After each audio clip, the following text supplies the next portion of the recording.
Online शिक्षण में आप सभी का स्वागत है। हम पढ़ रहे हैं संस्कृत कक्षा 9वीं की और सेम उसी पुस्तक में से चतुर्थ पाठ जो हमने कल आधा पढ़ लिया था उसके आगे देखेंगे। इस पाठ का नाम है कल्पतरु। इसमें कल्पतरु वृक्ष के बारे में बताया है। कल्पतरु के बारे में कल हमने आपको बताया था कि जो भी इच्छाएं मनोकामनाएं होती हैं उन सभी को पूर्ण करता है, उसके बारे में इसमें बताया गया है। आगे बढ़ते हैं अपन। कल अपन ने वहाँ तक देखा था कि यदि हम, इस कहानी में कहा गया कि यदि हम अर्थात वह जीमूत वाहन नामक व्यक्ति इस कल्पतरु की रक्षा करेगा तो इंद्र भी उसका कुछ नहीं बिगाड़ सकता है। उसके आगे पढ़ते हैं तीसरे पैराग्राफ से। एतत् अकार्यम जीमूत वाहनः अचिंतयत्। ऐसा सुनकर कैसा कि इंद्र भी उसका कुछ नहीं बिगाड़ सकता, ऐसा सुनकर वह जीमूत वाहन सोचने लगा। क्या सोचने लगा कि अहो ईदृशम अमरपादपम प्राप्यापि पूर्वैः पुरुषैः अस्माकं तादृशं फलं किमपि न प्राप्तम। कि अहो ईदृशम, अहो मतलब आश्चर्यचकित होकर के कि ऐसा अमर पादप, अमर वृक्ष पाकर के जो कभी नष्ट नहीं होने वाला, प्राप्यापि पाकर के, पूर्वैः पुरुषैः अस्माकं कि मेरे जो पूर्व में मेरे दादा दादी इत्यादि जो पहले से परंपरा होती आई है, चले आए हैं कि पूर्व के पुरुष तादृशम फलम किमपि न प्राप्तम, कि उस प्रकार का फल इस वृक्ष से क्यों नहीं प्राप्त कर सके। किंतु केवलम कैश्चिदेव कृपणैः कश्चिदपि अर्थिता, कि केवल कुछ कंजूस व्यक्ति ही इससे कुछ थोड़ा सा धन ही अर्पित कर पाए हैं। लेकिन जो इससे मतलब ये ऐसा कह रहा है कि जो इस वृक्ष से हमें प्राप्त होना चाहिए था, प्राप्त कर लेना चाहिए था, वह हमारे पूर्व पुरुष नहीं कर पाए हैं। और किन्हीं कंजूस व्यक्तियों ने थोड़ा सा धन इससे मांगा, याचना की और उन्हें मिला। एतदहम अस्मात् कल्पतरोः अभीष्टम साधयामि। इसलिए उनने तो प्राप्त नहीं कर पाया, लेकिन इसलिए मैं इस कल्पतरु से अपने अभीष्ट अर्थात अपने को अच्छे लगने वाले, अपने को मतलब मुझे सहाय जो भी साधन हैं उन सभी को मैं साधूंगा, इससे प्राप्त करूंगा। एवं आलोच्य सह पितुः अंतिकम आगच्छत।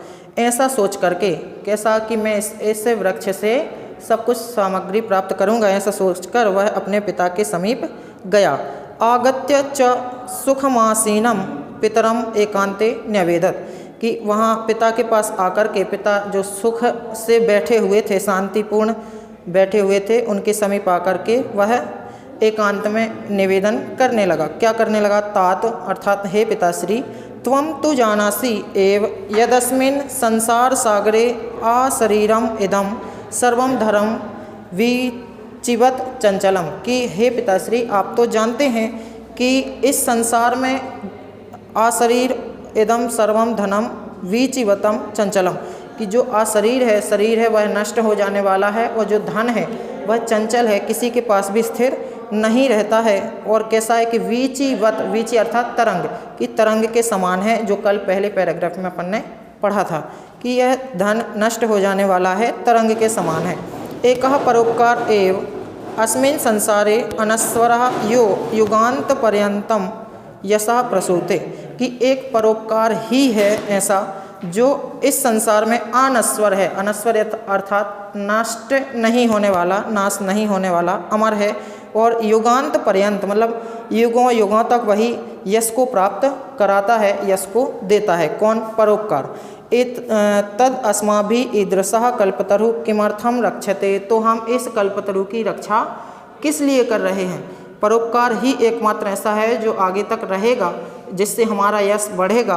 तो फिर हम इस कल्पतरु की रक्षा क्यों कर रहे हैं? यश्च पूर्वरयम मम इति आग्रहेण रक्षितः। कि इसके पहले भी जिन्होंने इसकी रक्षा की कि यह मेरा है, यह मेरा है, ते इदानीम कुत्र गतः, कि वह सब अभी कहाँ गए हैं। तेषां कस्यायम, कि वह कैसे हैं। और अस्य वा केते, कि इसके वो कौन हैं, मतलब इनकी रक्षा जो इतने सालों से मेरे पूर्वज करते आ रहे हैं, तो इस वृक्ष के वह कौन हैं, वह कहाँ गए हैं और वह कैसे हैं, ये सब कुछ भी पता नहीं है। क्योंकि इसका कहना एकमात्र ये है कि उन्होंने जो मेरे पूर्वज थे इससे कुछ भी फल की प्राप्ति नहीं की है, जिसके कारण जिस लाभ के लिए ये वृक्ष लगा है वह लाभ मेरे पूर्वज इससे नहीं उठा पाए हैं। तस्मात् परोपकारैक फल सिद्धये त्वदाज्ञा इमं कल्पपादपम आराधयामि। इसलिए तस्मात् कारणात् है ना, इस कारण से परोपकारैक फल सिद्धये कि परोपकार के फल की सिद्धि के लिए त्वत आज्ञा तुम्हारी आज्ञा से इमं कल्पपादपम आराधयामि, इस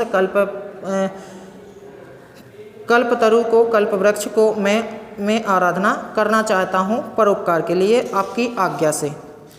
अथ पित्राः तथा इति अभ्यनुज्ञातः स जीमूतवाहनः कल्पतरु उपगम्य उवाच।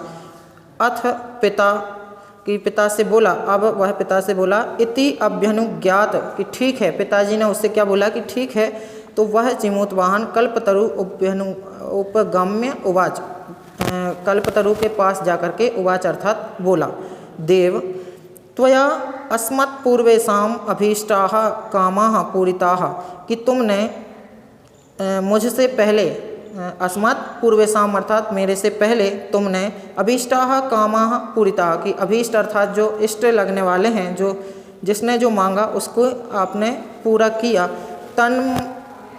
तत् मम एकम कामम पूरा कि इसलिए अर्थात इसलिए मतलब उसी परंपरा से तुम मेरी भी एक कामना को पूरा करो। यथा पृथ्वीम अदरिद्राम पश्यामि कि जहाँ आप दरिद्र व्यक्ति को देखो, दरिद्र अर्थात जितने भी गरीब हैं, जिनके पास कुछ धन दौलत नहीं है, सुख नहीं है, कि जहाँ भी तुम उन्हें देखो, तथा करोतु देव कि उन्हें अदरिद्र कर दो, मतलब अमीर बना दो, उनको धन की प्राप्ति करवा दो। ऐसी उसने कल्पतरु वृक्ष के समीप जाकर के याचना की। किसने? जीमूतवाहन व्यक्ति ने। एवं वादिनी जीमूतवाहने